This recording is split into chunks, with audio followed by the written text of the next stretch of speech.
friends, this is Dr. Abhishek Pathak. I'm a trained neurologist, and today I will be telling you about epilepsy, one of the most common, one of the common diseases, neurological diseases that we come across, and we see lots of patients with epilepsy daily. Unfortunately, there has been a lot of misconceptions about the disease, especially in the rural area. We see with lots of misbeliefs and wrong notions about the disease, that they think it is something different. They think beyond science, and they do all kind of rituals and ojas and pujas and everything, and they don't are not able to reach to doctors at times. But let me tell you, this is very much a treatable disease, and if the patient and the relatives of whoever is concerned reaches to his neurophysician at perfect time, and I can tell you it's very much treatable. So talking about epilepsy, if you want to know about epilepsy, it's nothing but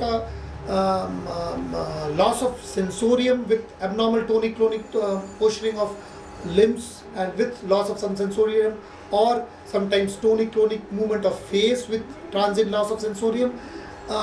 These all are types of epilepsy, and if I'm about the causes, if you want to know, there are various causes, innumerable number of reasons why someone can develop epilepsy, starting from childhood.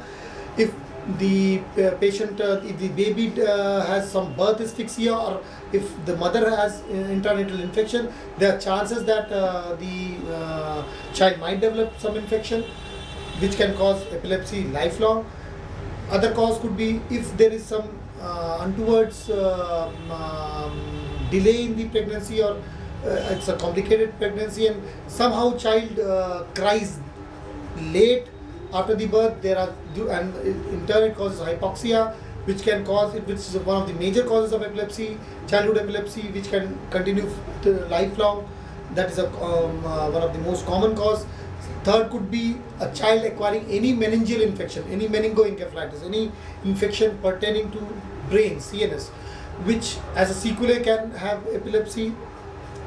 Epilepsy in childhood can also be genetic, which could be transmitted from parents, or there are some genetic epilepsy which are not present in the parents, but somehow due to sporadic mutation, or in the due course of life, patient might develop some new genetic mutation and end up having epilepsy. And in adults now, and obviously trauma, a fall, a major accident in childhood is a common cause of epilepsy. Similar are the causes in adults. I talked of infection like meningoencephalitis, TB, neurocystic sarcosis, one of the main, one of the most common causes of epilepsy.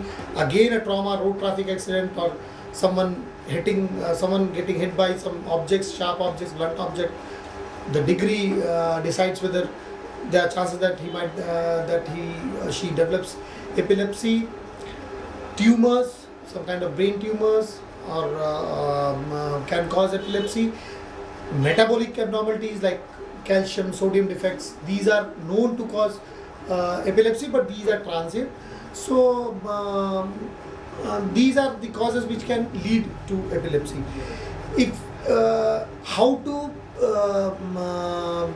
diagnose a patient of epilepsy, it's very easy. You don't need any test, just a clinical history or the description by the patient or patient's relative suffices that it is epilepsy. Normally, the history that we get is abnormal posturing of all four limbs, or maybe one or two limbs, with facial deviation, along with salivation and loss of consciousness. This is the prototype of epilepsy that we have. But there are fewer typical presentation like behavioral arrest. I mean, patient or the child might just have a scary look for a few seconds or less than a minute, and then regains that sensorium, or sometimes you feel as if there's sudden loss of tone and then you fall down, especially in childhood.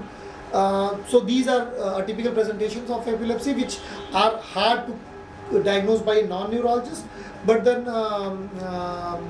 these are some typical presentations which need a good observation and good description by the attendants to their doctors to diagnose it.